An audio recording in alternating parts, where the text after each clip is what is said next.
আসসালামু আলাইকুম। ভিডিওটা সবাই সর্বোচ্চ শেয়ার করে ছড়িয়ে দিন।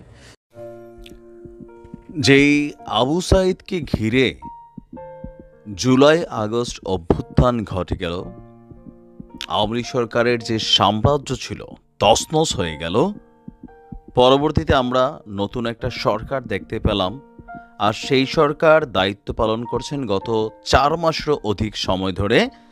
ইভেন যেই আবু সাঈদের বাড়িতে ক্ষমতা গ্রহণ করেই প্রধান উপদেষ্টা ডক্টর মোহাম্মদ ইউনূস তিনি নিজে ভিজিট করে আসলেন, তার কবর জিয়ারত করে আসলেন। বিভিন্ন সংস্থা গোষ্ঠী তার এই কবর জিয়ারত করলো, যার মৃত্যুর খবর বিশ্বজুড়ে প্রচারিত হলো। সেই আবু সাঈদকে নিয়ে চাঞ্চল্যকর একটা ভিডিও সামনে এসেছে।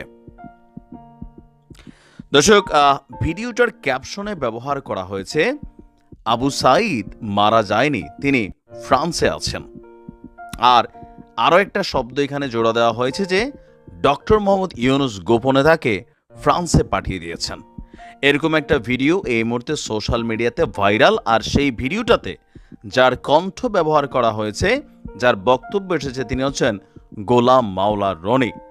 তবে এই ভিডিওটা আদৌ কি সত্য নাকি এটা কোনো গুজব, এটা নিয়ে আপনার যেই কি বলে যে রিউমার স্ক্যানার বা যারা ফ্যাক্ট চেক করেন, সোশ্যাল মিডিয়াতে আসা ভাইরাল কোনো ভিডিও যেগুলো নিয়ে কাজ করেন, সেখান থেকে আপনার ফাইনালি তথ্যটা কি জানা গেল যে ভিডিওটা আসলে ভুয়া। এটা ভুয়া হবে আমরা জানতাম, তবে অনেকের সন্দেহী মন মাঝে মাঝে কেউ বিশ্বাস করে। মুগ্ধরণীয় মাঝখানে বলা হয়েছিল মুগ্ধরা আসলে দুই ভাই না, মুগ্ধরা এক ভাই, মুগ্ধ স্নিগ্ধ দুইজন না একজনই, আর বাইচা আছে, মারা যায় নাই, এরকম কিন্তু মাঝখানে একটা আলোচনা হয়েছিল। এবার শুরু হয়েছে আবু সাঈদকে নিয়ে।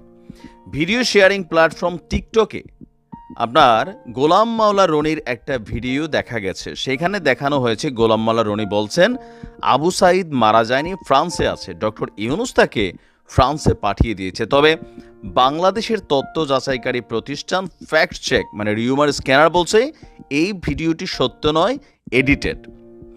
আপনার অনুসন্ধানে দেখা গেছে গোলাম মাওলা রনির আবু সাঈদ মারা যায়নি, ফ্রান্সে আছে, ডক্টর ইউনূস তাকে ফ্রান্সে পাঠিয়ে দিয়েছে শীর্ষক কোনো মন্তব্য তিনি কোনো ভিডিওতে করেননি। বরং গোলাম মাওলা রনির ভিন্ন একটি মন্তব্যের ভিডিও ক্লিপের সঙ্গে আবু সাঈদ জীবিত গোপন তথ্য ফাঁস হয়ে গেল গোলাম মাওলা রনি শীর্ষক বাক্য বসিয়ে ডিজিটাল প্রযুক্তির সহায়তায় এডিটিংয়ের মাধ্যমে আলোচিত এই ভিডিওটি তৈরি করেছে।